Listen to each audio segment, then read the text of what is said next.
Bonjour Edouard Plenel. Bonjour. Merci beaucoup d'avoir accepté notre invitation. Vous êtes le président et cofondateur de Mediapart, mais vous êtes surtout un passeur d'idées, un penseur, un intellectuel. Vous portez haut les valeurs et les couleurs du journalisme et aussi de la démocratie.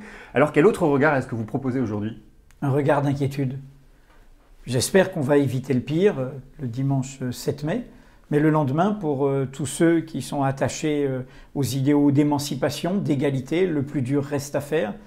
Avoir une telle poids de l'extrême droite sur notre pays, avoir des pompiers pyromanes de droite comme de gauche qui ne cessent de lui faire la courte échelle et ne pas se bercer d'illusions. Jamais la gauche n'a été aussi divisée, aussi fragile, aussi minoritaire. Et donc mon inquiétude, c'est comment on reconquiert.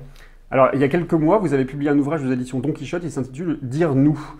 Vous dites que dire nous, c'est inventer tous ensemble le oui qui nous manque. La gauche est condamnée à dire non, Edouard Plenel? J'ai d'abord publié un dire non, qui est le sens pour moi du fait qu'il n'y a pas à barguigner ni à mégoter, quel que soit le bulletin de vote qu'il y a en face des fascistes, il faut le prendre, car ce n'est pas la même chose de se battre dans une démocratie, fût-elle imparfaite, que sous un pouvoir autoritaire, identitaire. Mais dire nous, c'est le chemin des causes communes. En clair, quelle est mon alarme? La gauche, si elle continue à se diviser, si elle continue ces querelles de clochers, si elle continue à ce que certains pensent qu'ils en sont les meilleurs propriétaires que d'autres, si elle continue à croire qu'une seule dynamique vaut à la place de toutes les autres, elle ne prendra pas le chemin des causes communes. Et elle prendra, j'en suis convaincu, le chemin des déceptions, le chemin du ressentiment, le chemin des aigreurs, en clair le chemin de la défaite. Vous savez, ce ne sont que des résonances, mais quand socialistes et communistes se tapaient sur la figure dans les années 30, la bonne réponse, ça a été finalement le Front populaire. Quand la gauche subissait la défaite en 40, la bonne réponse, ça a été le Conseil national de la résistance. Et donc, encore une fois, je suis inquiet que le succès de certains leur fait croire qu'ils pourraient être la réponse à eux tout seuls, sans parler aux autres forces. Je suis encore plus inquiet quand je vois que maintenant ça se règle devant les tribunaux, qu'au lieu de débattre, de se rencontrer, de discuter, de mettre à plat les désaccords devant tout le monde, on se poursuit en justice. C'est une folie. Alors, on a bien compris que vous parliez de l'attaque de la France insoumise au Parti communiste français parce que le Parti communiste utilise le visage de Jean-Luc Mélenchon. Je voudrais quand même revenir sur l'enjeu de ce dimanche, l'élection, l'entre-deux tours. Vous avez regardé le débat? Oui, bien sûr. Emmanuel Macron a eu raison d'accepter ce débat? Nous n'invitons pas Marine Le Pen. Nous ne débattons pas quelque part, nous enquêtons, nous montrons des choses sur le Front National. Je crois qu'il n'avait pas d'autre choix dans le contexte de cette réédition 15 ans après de 2002. Après, ce débat est surtout une défaite pour le journalisme. D'ailleurs, toute cette campagne présidentielle a été, par bien des aspects, dans les médias dominants et dans les comportements politiques, une mise en cause du journalisme. C'est justement une question qui vous a été posée hier par la députée communiste Marie-Georges Buffet. Elle s'interroge sur la manière dont les grands médias ont traité cette campagne. Quand on voit le nombre de couvertures de presse sur le couple Macron ou quand on compare les temps de parole aujourd'hui des candidats, vous trouvez qu'ils ont fait le job, les grands médias? Moi, je ne suis pas les médias, je suis Mediapart. Mais dans la question de Marie-Georges Buffet, j'entends autre chose. Et c'est ça que moi, à mon tour, je voudrais lui dire. Il y a eu beaucoup trop d'attaques, non pas contre les médias, mais contre le travail des journalistes. Attaques du Front National, nous les subissons depuis longtemps. Attaques dans la façon dont il a chauffé à blanc son public de François Fillon. Mais attaques d'autres aussi qui refusaient le libre droit d'interpellation des journalistes. En démocratie, il n'y a pas de mauvaises questions. Il n'y a que de mauvaises réponses. Et donc, les questions qui fâchent, les journaux indépendants, il est quand même stupéfiant. Par exemple, que Jean-Luc Mélenchon, dont le public est très représenté dans le lectorat de Mediapart, et Mediapart a documenté le fait que la campagne des Insoumis était une formidable campagne, rassemblant beaucoup de thématiques qui sont traitées par Mediapart depuis 9 ans que nous existons, eh bien il est sidérant que Jean-Luc Mélenchon ne soit pas dit que les questions qui fâchent de Mediapart pourraient au contraire lui permettre d'élever le débat. Eh bien, je pense toujours que cette délégitimation du du journalisme, je ne parle pas des médias dominants contrôlés par les oligarques que l'on sait, témoignent d'une mauvaise pédagogie sur la question démocratique.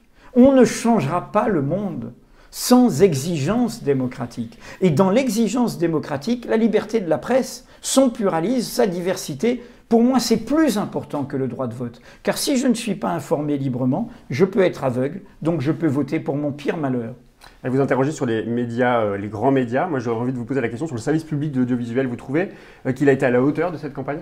Je ne veux pas donner de leçons. Que les journalistes de l'audiovisuel public se battent, que leurs syndicats, que leurs sociétés de rédacteurs posent ces questions, ce n'est pas à moi de leur faire la morale. Est-ce qu'on doit considérer le journalisme aujourd'hui comme un contre-pouvoir ? L'est-il d'ailleurs ? Et je ne parle pas évidemment de Mediapart, qui en a fait la preuve ces dernières années. Mais moi, je revendique cette idée que le journalisme est un acteur de la démocratie. Il est acteur par ses informations, par ses révélations. Il permet de mettre sur la table ce qu'on ne veut pas voir. Rappelez-vous, dans ce quinquennat désastreux, qu'est-ce qui a permis de mettre sur la table la question de la fraude, de l'évasion fiscale, du débat sur la transparence de la vie politique, du débat réellement sur cet argent volé, détourné qui est dans les paradis fiscaux ? Eh bien, c'est l'affaire Cahuzac. Et ça permet de faire levier, d'ailleurs, de créer le parquet financier qui est au cœur des affaires Le Pen et des affaires Fillon. Il y a un rôle démocratique de la presse. Et bien, à nous, journalistes, d'être au rendez-vous de cette responsabilité-là. Et le journaliste objectif, ça existe ou c'est une invention des écoles de journalisme ? Non, ça n'existe pas. Et si des écoles essayent d'enseigner ça, ce sont de mauvaises écoles. Il y a toujours une part de subjectivité, il y a toujours un tri, il y a toujours une hiérarchie. Alors, quel est le bon mot ? C'est un journalisme honnête. Et à l'heure du numérique, on peut l'être d'autant plus que nous sommes participatifs, qu'on peut être critiqué, qu'on peut être discuté, qu'on peut mettre nos preuves sur la table, qu'on peut expliquer nos problèmes déontologiques, qu'on peut discuter avec nos lecteurs. Là, l'honnêteté, c'est simplement la façon artisanale, presque, recoupée, sourcée, montrer pourquoi une information est légitime et ensuite s'en expliquer devant le public. Alors vous avez clairement appelé à voter pour Emmanuel Macron dimanche sur le site de Mediapart. C'est le rôle du journalisme de prendre position. Il faut dire d'où l'on parle quand on est journaliste, justement. Mediapart, et ça a toujours été notre position, nous ne prenons pas position justement pour tel ou tel candidat, et je l'ai expliqué avant le premier tour dans un article qui s'intitulait « Nous, présidents ». Avec un S entre parenthèses, c'est-à-dire l'idée qu'il y a un au-delà du vote. Comme vous le savez, nous sommes anti-présidentialistes, anti-césaristes, anti-bonapartistes. Nous pensons que ce système institutionnel est une tuerie, que nous sommes en train d'en crever, et nous le pensons depuis longtemps. Je l'ai documenté pour ma part comme journaliste sous la présidence de François Mitterrand, en montrant que c'était une impasse. Donc nous ne choisissons pas à la place de nos lecteurs. Nous leur donnons des informations. En revanche, qu'il s'agisse de la corruption, qu'il s'agisse de l'extrême droite, qu'il s'agisse de questions internationales, il y a des moments où l'on dit il y a une alarme et on dit à nos lecteurs qu'est-ce que nous pensons de cette alarme. En clair, nous pensons que confondre une démocratie, fût-elle imparfaite, injuste, traversée d'inégalités, et un régime autoritaire, identitaire, ce n'est pas la même chose. Et je vais même dire confondre un fasciste et un banquier, eh bien non, ce n'est pas la même chose. Henri Emmanuelli, qui fut à la gauche du Parti socialiste, qui a milité très longtemps avec Jean-Luc Mélenchon, il était banquier. Donc on n'est pas prisonnier de sa profession, il y a même des banques coopératives, il y a même dans l'histoire du mouvement ouvrier, j'en ai parlé dans Voyage en terre d'espoir, il y a eu des histoires de gens qui ont essayé d'inventer des banques ouvrières. Donc cette idée-là, ce cliché-là,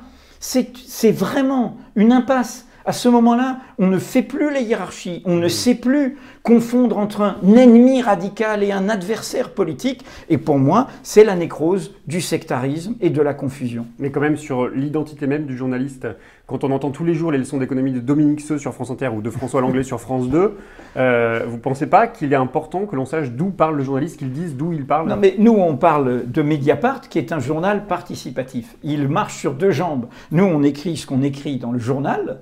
On s'en explique toujours, avec y compris la boîte noire, les discussions. Et il y a le club. Et donc, vous le voyez dans le club Mediapart est discuté, critiqué, prolongé, interpellé. Nous sommes descendus de l'estrade. Simplement, nous faisons notre travail. Et ce que j'essaye de défendre devant vous, là, c'est la légitimité de ce travail. On ne peut pas considérer qu'il suffit de penser politiquement juste pour informer vrai. On ne peut pas se dire, c'est bon quand Mediapart sort des infos sur les oligarques, et c'est pas bon quand ils en sortent sur Poutine ou sur Assad en Syrie. On ne peut pas trier politiquement dans les infos. La légitimité des infos est aussi un moyen pour nous d'avancer, de bouger, de se mettre en cause. C'est ça l'idéal de l'émancipation, se déplacer, ne pas être prisonnier d'un préjugé, ne pas être enfermé dans une idéologie pour tout le temps, dans une origine, dans une condition. C'est à ça que sert un journalisme réellement au service du public.